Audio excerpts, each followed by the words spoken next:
कुछ लोग वे हैं जो वक्त के सांचों में ढल गए, कुछ लोग वे हैं जो वक्त के ढांचे बदल गए। जी हाँ दोस्तों, नमस्कार, आप सभी का स्वागत है। इस वीडियो में आप पढ़ने वाले हैं बहुत ही महत्वपूर्ण विषय के बारे में। दोस्तों, मैंने जो दो लाइनें पहले बोला वह किसी कवि की दो लाइनें हैं जो दरअसल जिंदगी की कुछ उद्देश्यों को प्रतिबिंबित करने की कोशिश करता है। दोस्तों वीडियो में बने रहें। अगले लगभग 15 से 20 मिनट में आपको बहुत कुछ मिलने वाला है नीति निर्देशक सिद्धांत से, जो कि हमारे संविधान के भाग 4 में उल्लेखित है और यह आर्टिकल 36 से लेकर के 51 में दर्ज है। तो दोस्तों वीडियो में आखिर तक बने रहें और आप जितने भी प्रश्न पूछे जाएंगे एग्जाम में आप उसको आसानी से बना सकते हैं। दोस्तों बिल्कुल आसान भाषा में बताऊंगा और इसको आप इससे ज़्यादा से ज़्यादा लाभान्वित हो। और यह हमारे संविधान के भाग 4 में उल्लेखित है। सबसे पहला जो सवाल होगा आपका कि यह भाग कितने संविधान के किस भाग में उल्लेखित है, तो यह भाग 4 में उल्लेखित है दोस्तों। और यह अनुच्छेद 36 से लेकर के 51 तक है दोस्तों। और यह आयरलैंड के संविधान से प्रेरित है। किस देश के संविधान से प्रेरित है, तो यह आयरलैंड के संविधान से ये प्रेरित है दोस्तों। 3 तरह का यहाँ पे प्रश्न बन सकते हैं कि हमारा जो नीति निर्देशक सिद्धांत जो है वह किस देश से प्रेरित है, तो आप कहेंगे दोस्तों आयरलैंड के संविधान से प्रेरित है। और अनुच्छेद कितने से कितने में यह उल्लेखित है, तो अनुच्छेद 36 से लेकर के 51 में यह नीति निर्देशक सिद्धांत उल्लेखित है। और यह संविधान के किस भाग में उल्लेखित है, तो यह संविधान के भाग 4 में उल्लेखित है। दोस्तों नीति निर्देशक सिद्धांत का मेन उद्देश्य है दोस्तों कि राज्य कल्याणकारी राज्य का स्थापना करना, ना कि पुलिस राज्य, जो कि पहले था अंग्रेजों के जमाने में पुलिस राज्य। नीति निर्देशक सिद्धांत को कुछ लोग डीपीएसपी के नाम से भी जानते हैं और नीति निर्देशक सिद्धांत को डीपीएसपी भी बोलते हैं इंग्लिश में, जो होता है directive principle of state policy, यानी कि डीपी और एसपी। नीति निर्देशक सिद्धांत को डीपी और एसपी भी कहेंगे। तो दोस्तों डीपीएसपी अनुच्छेद जैसे कि पता है आपको 36 से लेकर के 51 में इसका उल्लेख है। तो 36 कहता है दोस्तों, 36 को मैं इसमें नहीं लिखा हूं और 37 को इसमें नहीं लिखा हूं क्योंकि यह सिंपल है।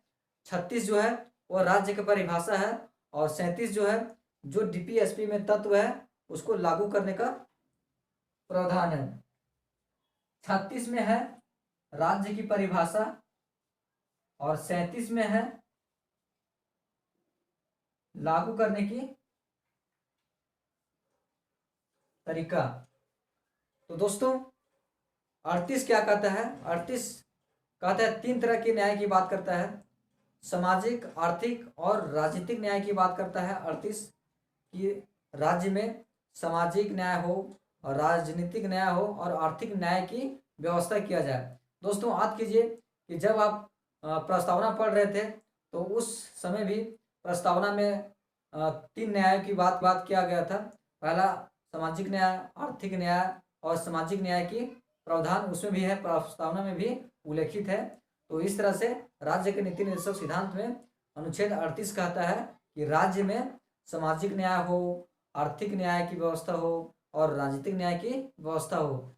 38 में ही एक और प्रावधान है, इसमें असमानता की दूर हो, आय से संबंधित असमानता हो, प्रतिष्ठा से संबंधित असमानता हो या अवसरों से संबंधित या असमानता हो, उसको दूर किया जाए।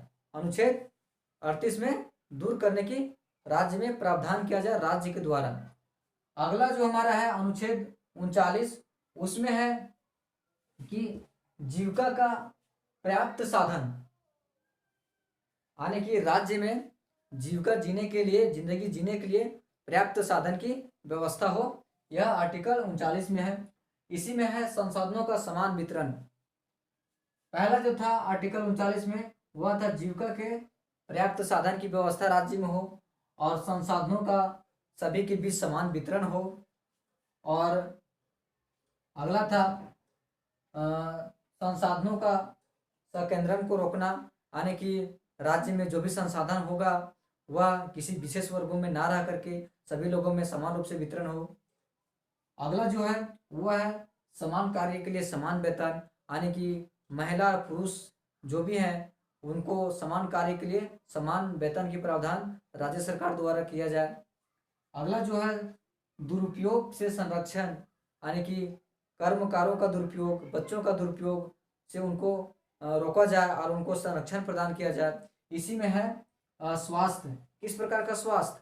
यह हमारे संविधान संशोधन जब 42वां हुआ था 1976 ईस्वी में, तब यह स्वास्थ्य को जोड़ा गया था, यानी कि बच्चों के स्वास्थ्य के लिए अवसरों की जो उपलब्धता होगा उसको उपलब्ध करवाना राज्य सरकार का कर्तव्य होगा। वह संविधान संशोधन 42वें में जोड़ा गया था।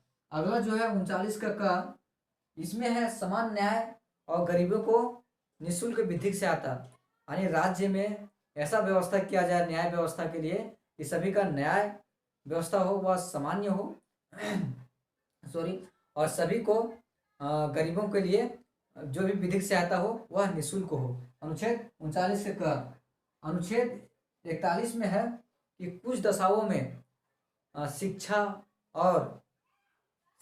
और काम की प्राप्ति हो यह अधिकार दिया गया है। यह अधिकार 41 में दिया गया है कि कुछ दशाओं में काम पाने का अधिकार, शिक्षा पाने का अधिकार यह राज्य सरकार द्वारा प्रदान करवाया जाएगा। अनुच्छेद 42 कहता है काम की न्यायसंगत और प्रसूति, यानी सभी के बीच काम की न्यायसंगत हो व्यवस्था राज्य सरकार द्वारा किया जाए। और महिलाओं का जब प्रसूति के दौरान जो भी परेशानी होता है उनको स्वास्थ्य केंद्र में महिलाओं के प्रसूति के दौरान जो भी प्रोत्साहन राशि दिया जाएगा वह अनुच्छेद 41 के तहत ही 42 के तहत ही प्रावधान किया जाता है राज्य सरकार द्वारा। अगला जो अनुच्छेद है 43, इसमें है विशिष्ट जीवन स्तर और सामाजिक और सांस्कृतिक अवसरों की उपलब्धता राज्य सरकार द्वारा करवाना, यानी लोगों के विशिष्ट जीवन जीने के लिए जो भी संसाधन होगा उसका उपलब्ध करवाना और सांस्कृतिक सामाजिक अवसर जो भी प्रदान होगा वह राज्य सरकार का कर्तव्य होगा कि लोगों को समान रूप से अवसर प्रदान करे। अगला जो अनुच्छेद 43 का है यह महत्वपूर्ण है क्योंकि यह कर्मकारों से रिलेटेड है और यह भी अनुच्छेद जब 43 का को संविधान संशोधन 42वें में ही जोड़ा गया था। 42वें में 4 प्रकार के शब्द को जोड़ा गया था जब 1976 में संशोधन आया था 42वां। इसमें पहला था स्वास्थ्य लेकर के, जो बच्चों के स्वास्थ्य के लिए अवसरों को सुरक्षित करना 39 में जोड़ा गया था। दूसरा था समान को बढ़ाने के लिए और गरीबों को निःशुल्क कानूनी सहायता जो मिलेगा वह था विधिक सहायता निःशुल्क होगा, वह 42वें संविधान संशोधन में जोड़ा गया था। तीसरा था उद्योग और के प्रबंध में श्रमिकों की भागीदारी जो होगा वह 42वें संविधान में जोड़ा गया था, 42वें संविधान संशोधन में जोड़ा गया था। और एक और जो है हमारा चौथा तत्व जो है 42वें संविधान संशोधन में जो आया था वह है रक्षा और पर्यावरण को बेहतर बनाने के लिए जंगलों और वन्य जीवों की रक्षा करना, यह अनुच्छेद 48 के ये में जोड़ा गया है। तो अगला जो हमारा है वह है अनुच्छेद 47। अनुच्छेद 47 कहता है कि राज्य में पोषाहार स्तर की बढ़ावा दे और उसकी व्यवस्था करे और जीवन तथा लोक स्वास्थ्य के क्षेत्र में राज्य को कार्य करने की जरूरत है और उसकी प्रावधान करे।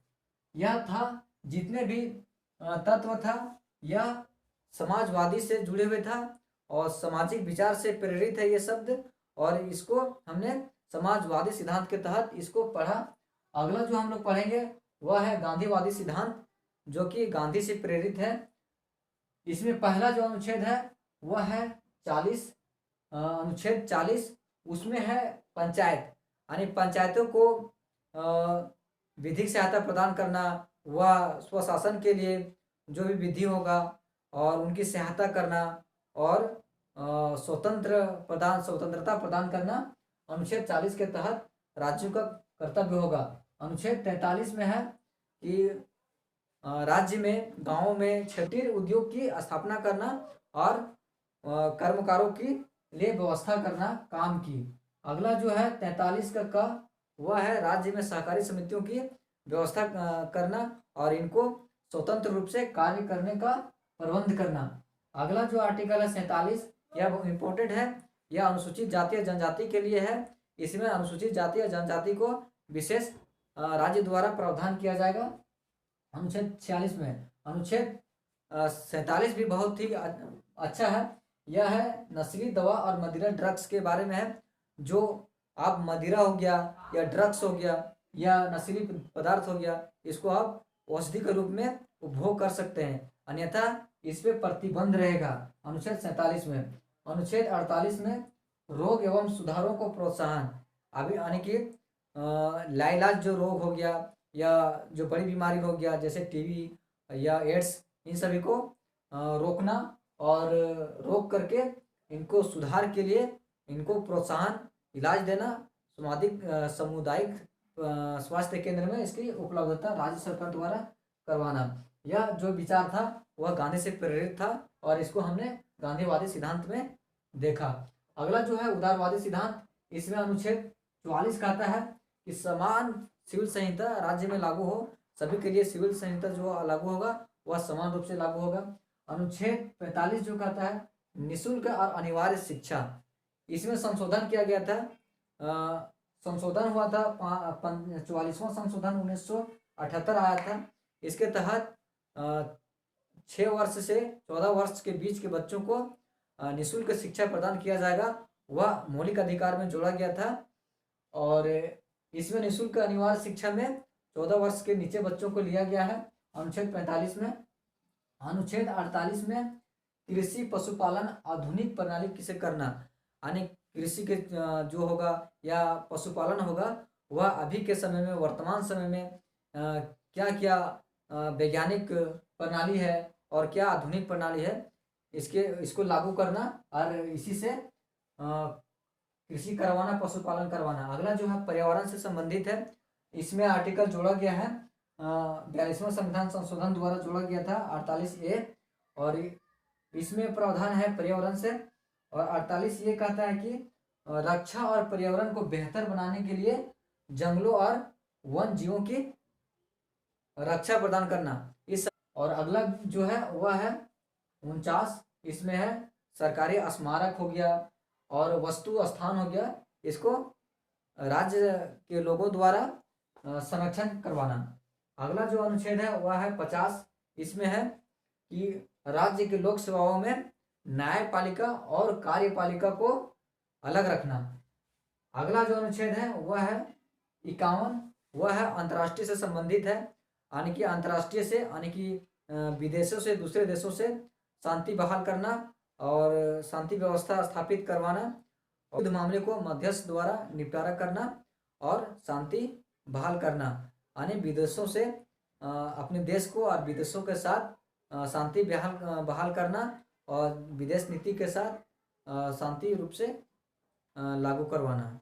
Thank you. अनुच्छेद से सवाल पूछे जा सकते हैं, उनको एक बार फिर से देख लेते हैं। तो पहला जो अनुच्छेद है हमारा 38, उसे सवाल पूछे जा सकते हैं कि इसमें 3 तरह के न्याय की बात की गई है और असमानता को दूर करने की बात इसी में की गई है। और अनुच्छेद 39 भी, इस 39 में आप देख सकते हैं कि समान कार्य के लिए समान वेतन का प्रावधान 39 के तहत करना है। यह इसमें कर्मकारों का दुरुपयोग होगा, बालकों का स्वास्थ्य का व्यवस्था करना है, यह भी आर्टिकल 39 में जोड़ा गया है। और इसके बाद है आपको गरीबों के लिए निःशुल्क विधिक सहायता, यह प्रावधान किया गया 39 के क्रम में किया गया है। उसके बाद महिलाओं के लिए प्रसूति के समय प्रोत्साहन राशि देना, यह 42 में किया गया है। और अनुच्छेद 43 का कहता है, 43 क में कहता है कि उद्योग धंधों में प्रबंध में कर्मकारों का भी भागीदारी हो, यह अनुच्छेद 43 कहता है। अनुच्छेद 40 जो है उसमें है कि ग्राम पंचायत की स्थापना और उनको स्वशासन प्रदान करने के लिए राज्य सरकारों का कर्तव्य होगा, यह अनुच्छेद 40 में है। और अनुच्छेद 46 है जो कि महत्वपूर्ण है, वह है अनुसूचित जाति और जनजाति से रिलेटेड है, उनको विशेष प्रावधान। और अनुच्छेद 46 और 47 ये दोनों एक साथ आप देखेंगे कि इसमें नशीली पदार्थों को रोकने के लिए या औषधि से ज़्यादा लेने के लिए इस पर प्रतिबंध है अनुच्छेद 47 के तहत। उसके बाद 44 में है कि समान सिविल संहिता प्रदान करना।